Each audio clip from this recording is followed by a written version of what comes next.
Hi, everybody, again. I am back this month for my In Conversation with our Provider of the Month. And so I'm delighted to welcome our Provider of the Month for August, which is Amie Nazaruk-Wheeler from Grow Development Solutions. Hello, Amie. Thank you for joining me today.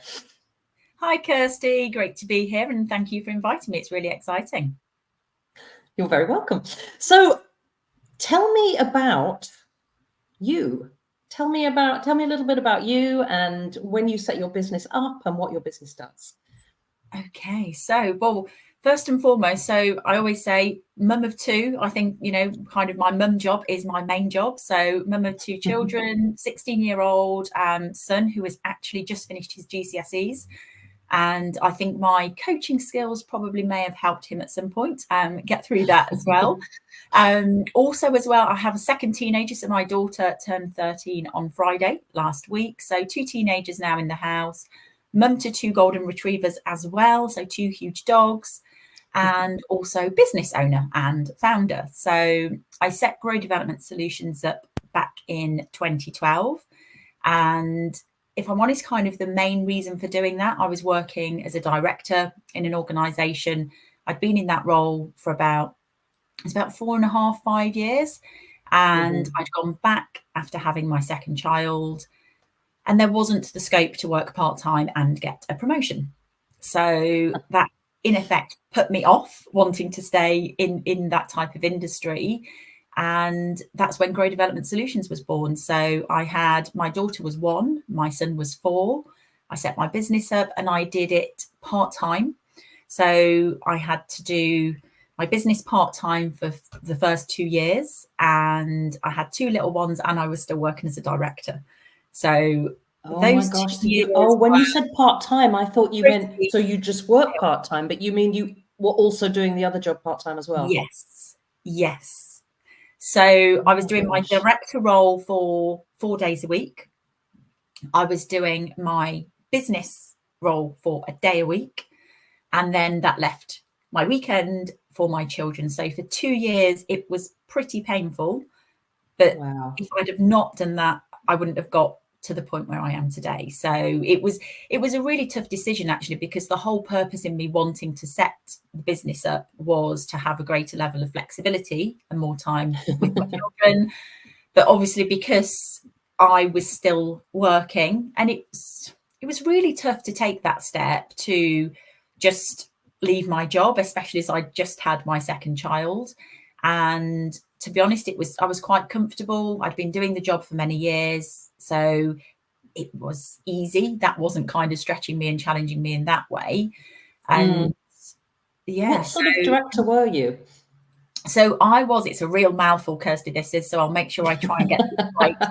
I was Director of Quality, Performance and Standards. So my background, so that was in further education. So that was in a college.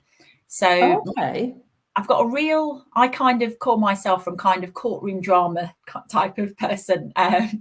So I studied law at university, did a law degree, and then I worked overseas for an American law firm. And when I came back to England, I started my LPC, my legal practice course, and worked at a local solicitor's office. And I hated it. I really did not like it. It definitely wasn't for me. And I think that's when I started to realize that, I'm definitely more about kind of, I would say, working with and supporting and developing people. And it was really just by chance. I'd opened up my local newspaper, as we had back in the day. We didn't have all the online job sites. I opened up the newspaper and I saw a job for a law lecturer. And I thought, oh, I'll have a go at that. That sounds interesting. And I did not expect to get the job. I'd never done any teaching, and I got the job. And that was a surprise. And then that's what led me into HR, actually. So they had me lecturing on all of the professional HR legal modules, the purchasing and supply, the leadership and management, and all of the legal aspects. And then I did my master's in HR. So I did my own master's in HR, and then I managed all of the leadership and management programs, all of the HR programs, so CIPD, And obviously it wasn't the Chartered Institute of Personnel and Development then. It was was it the CPP? I can't remember now. It was many, many years ago. And yes, that's how I got Was into it education. IPM before? Institute of Personnel Management? Might have been. Or just IPD? Because the Chartered came in. The Chartered came in, I think, was it in the Just 2000 and I can't remember. 2004? I think it was chartered, because I'm older than you. It was chartered when I did mine, and I started in '98, but it was a new thing, or they were going for chartered status at that point. Maybe not So then. it was around the millennium. I can probably Google it. Yeah. But yeah, so I did that, and that got me massively fascinated into, as I say, in kind of, I was really interested in that. And then I actually went on to work. So that was in the public sector, in a college environment. And then I went out to work in the commercial training world. So I worked for Volkswagen Group. I was their national vocational learning manager. And then after that, I moved into a group L&D role. And after that, that's when I went back into the college as a director. So yeah, and then I've ended up here today. So, and we specialize now in leadership programs in my okay. Leadership and coaching. So there's a real theme, because I've always continued studying myself. So I love learning. So after doing my master's, I'd also obviously done my PGCE in education. And then I went on to do my own coaching qualification as well. So you're a qualified lawyer, a qualified teacher, and a qualified coach. Yes, although if I'm completely honest, and I always like to act with integrity, I wouldn't class myself as a qualified lawyer, because I ditched my LPC after I realised I didn't want to work in the profession. Gotcha. So I did part way through that, but I didn't fully complete it. But I did my law degree. Wow. It's really interesting. One of the other things I find really interesting as well is how long you've had your own business, because what I've found, a lot of the people that I speak to, it's much more recent than that. But what's interesting as well is the two main reasons I've been finding that people go out on their own are, one, family, because either they didn't have enough time to spend with their kids, or their company treated them appallingly when they came back from maternity leave and they couldn't go part-time. Or it's because they just kind of burnt out in HR or had bad experiences and thought, I've had enough of this. I want to see if I can help other people instead. So it's interesting. So you fall into the former. So tell us about the sort of businesses that you work with, and the sort of services that you provide to people under that leadership training and coaching banner. So we don't actually specialize in one specific industry. We did initially. So when I first set the business up, and that's quite interesting because, as I say, it's been 12 years this September, and it was me. It was just me. So when I set out, and I developed a lot of my, I would say, contracts in our work with existing people that I knew. So I worked in automotive. So we had contracts with Mercedes-Benz, Honda UK. I also worked with some colleges and private education commercial providers as well. So that's kind of where we started out, I would say, probably in the first 3 to 5 years. And as a business as well, and I don't know who your kind of ideal audience is, but I think in terms of thinking about other people who set their business up, one of the things I've noticed that's been quite interesting on my journey is I went from it being me then plus associates, plus permanent staff. Then I went back to me just and associates. And then I've gone back again now to me, associates and permanent team members. And I think that's a real journey in itself when you're a business owner, is do you take on people to help you fulfill contracts that you have, or do you take on permanent staff? And I think that, is quite a big commitment. But a lot of the contracts that we tend to have will be, I would say, more shorter term. So some of them might be for 3 to 6 months. We've got a couple of contracts that are more longer. So we've got some that are like 3 years, and they tend to be with more larger global organizations. And in terms of what we offer, we do leadership and management training. But what is really kind of our specialism is we don't just do kind of off the shelf stuff. So everything we do is tailored to the organizations we work with. So we get to know their business, their competency frameworks, their values, and everything we do is built around what they want to have in their organization. That's kind of one arm of the business. Because of my coaching, I then realized, and this was 9 years ago, I want to help other people become qualified coaches. I noticed that a lot of people were, particularly in education, were saying, oh, well, I'm expected to do coaching. They didn't really know what it was. So we started offering the ILM qualifications, and we offer now level 3, level 5 and level 7. And we're also European Mentoring and Coaching Council accredited as well. So our programs are also accredited with them. And we do coaching as well. So we still do one-to-one and team coaching. So lots of, I'd say lots of different things, but 3 main areas: leadership and management development, coach training, and then the coaching as well. But from a HR perspective, we also have coaching courses just for HR professionals, which have been massively popular. So it's only a short course. It's called Powerful Coaching Conversations for HR. We also have a Powerful Coaching Conversations for Managers, and they are equivalent to 1 full day or 2 half days online.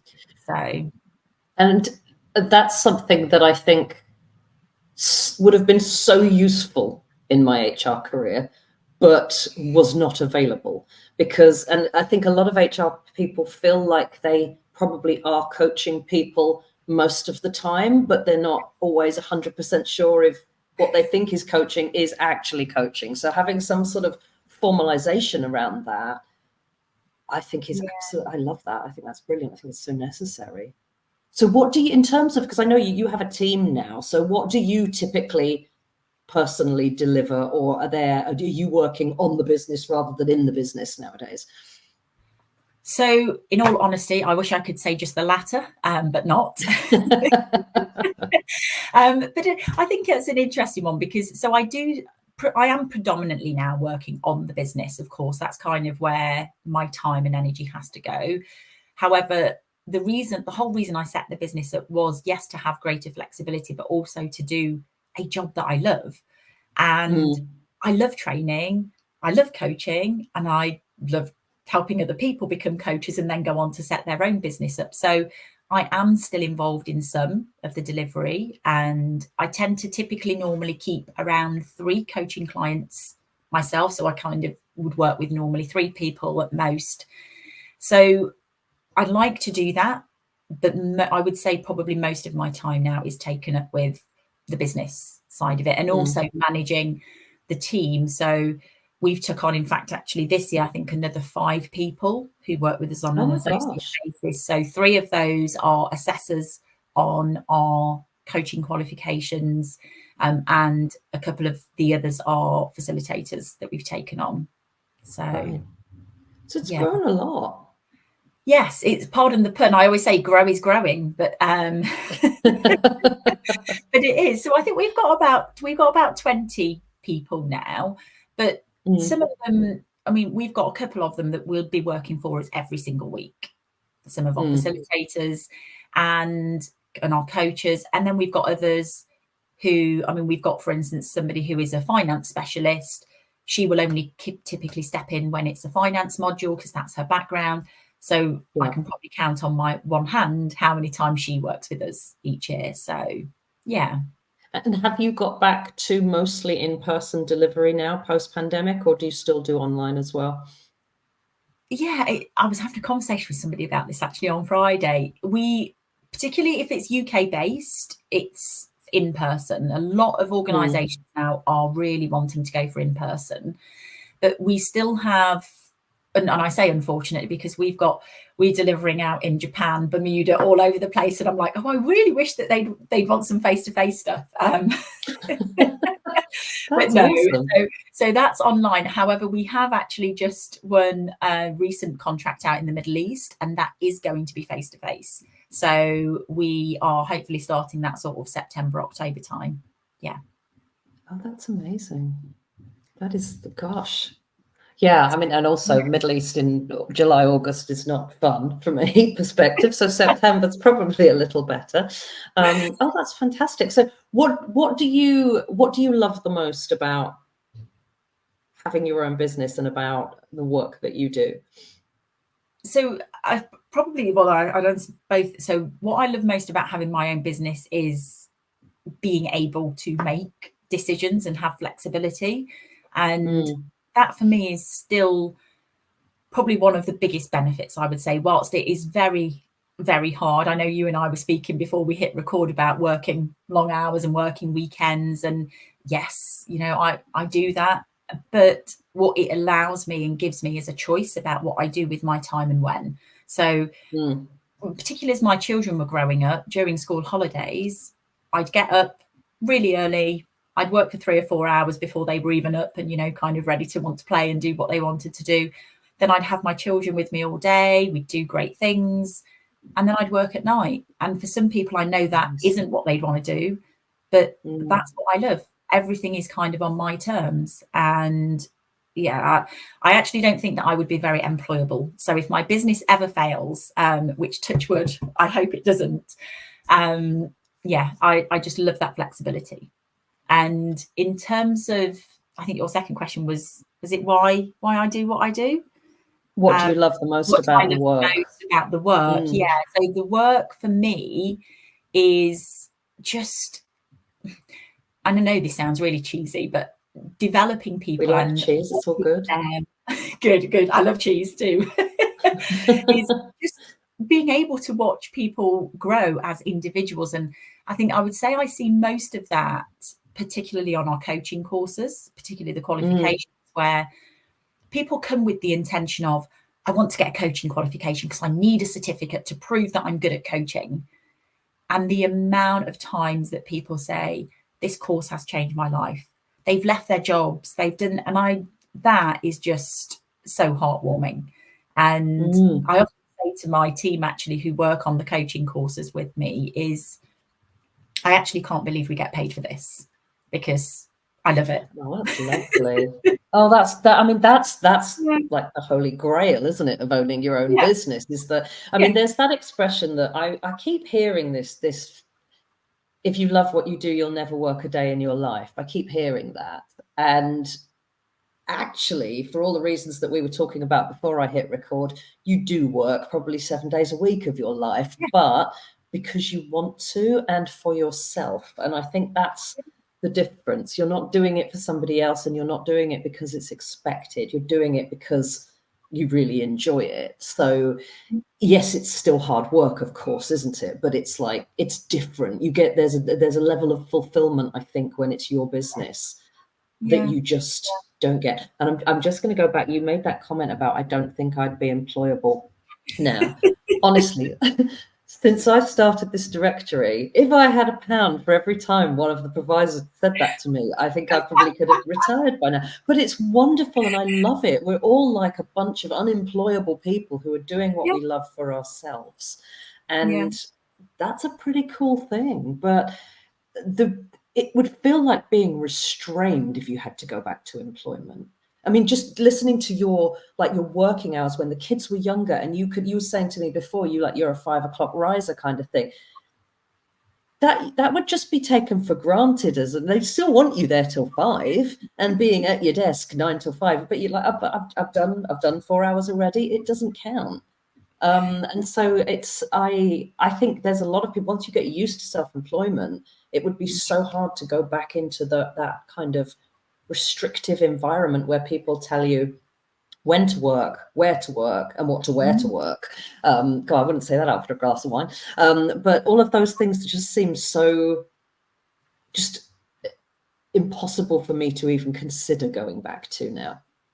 It's yeah. I think, and that is the biggest aspect of it.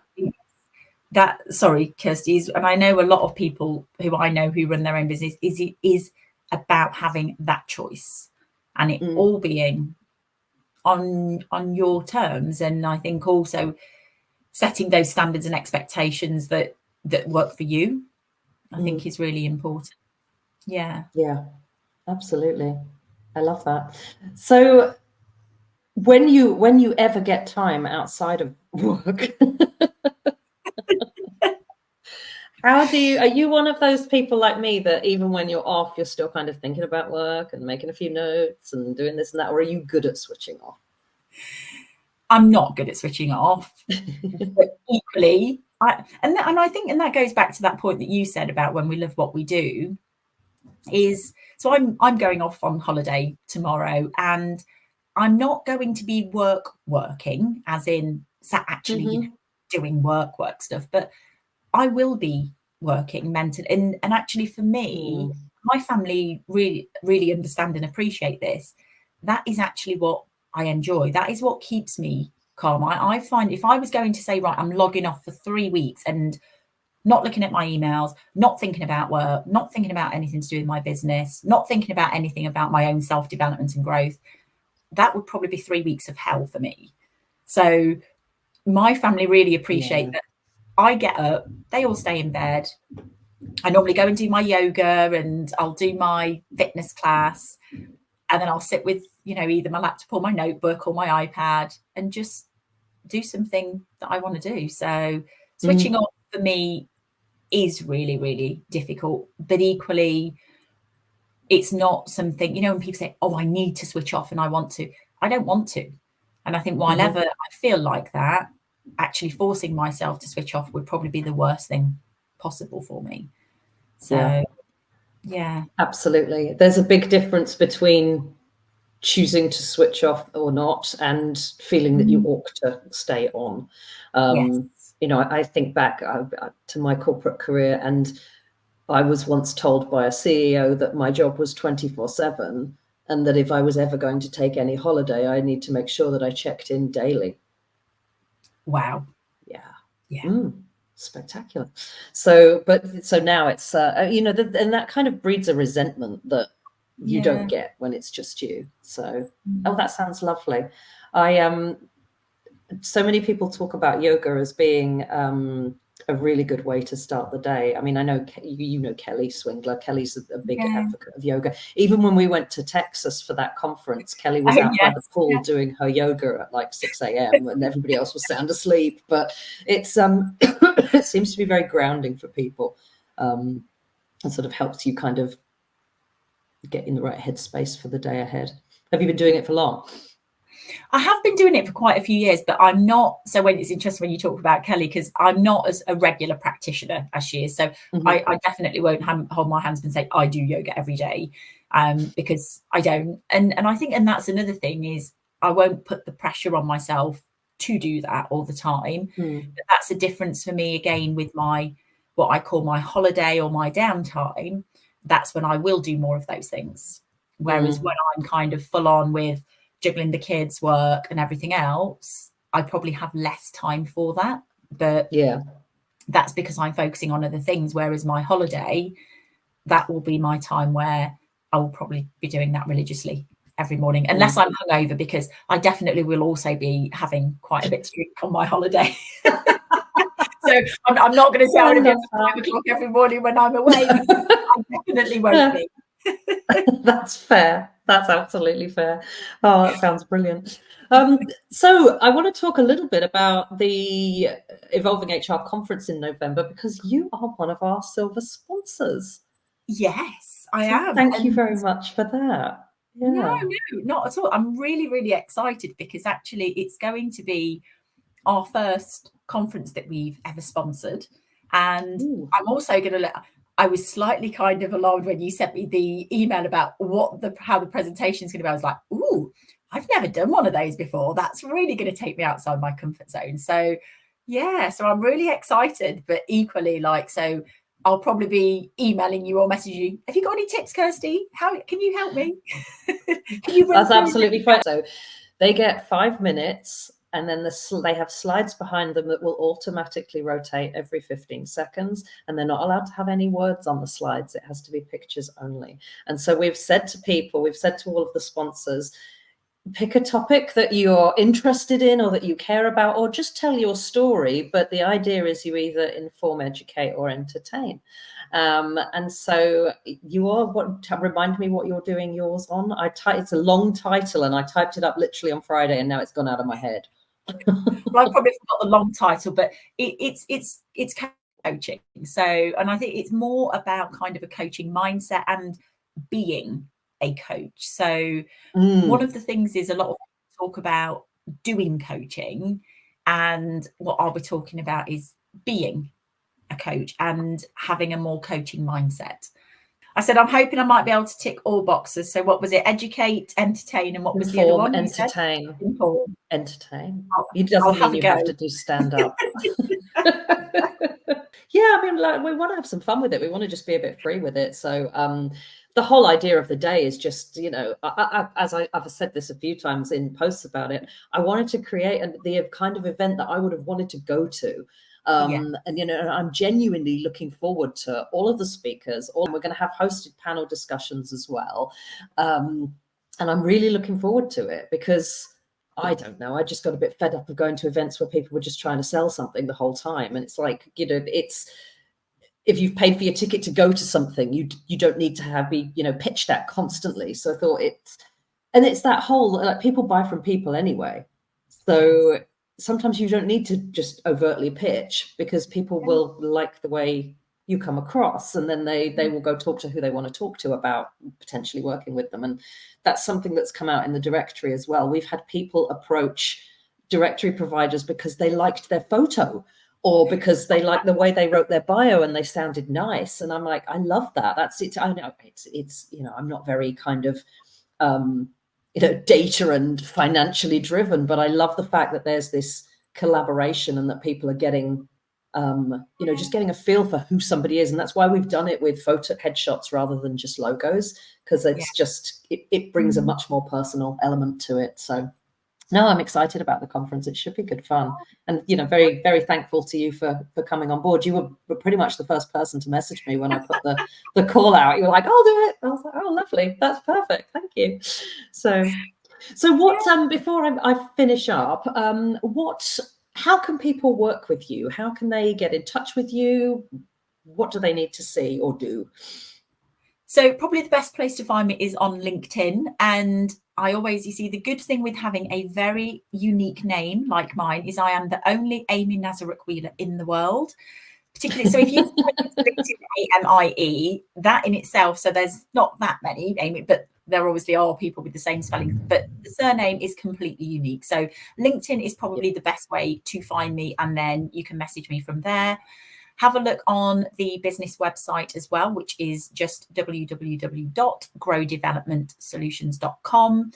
And yeah, I would say just reach out. We have also got a business LinkedIn page as well. However, that's probably not as active as mine, even though I'm not as active either on LinkedIn as I should be. I go on there to check and then very, very rarely post. But that's something I'm working on actually as part of my development. So yeah, so find me and connect with me on LinkedIn. Well, thank you so much for talking to me. Is there anything else that you want people to know before we finish up? No, not really. Just, yeah, kind of come and connect with me. It's interesting you talked about relationships and people.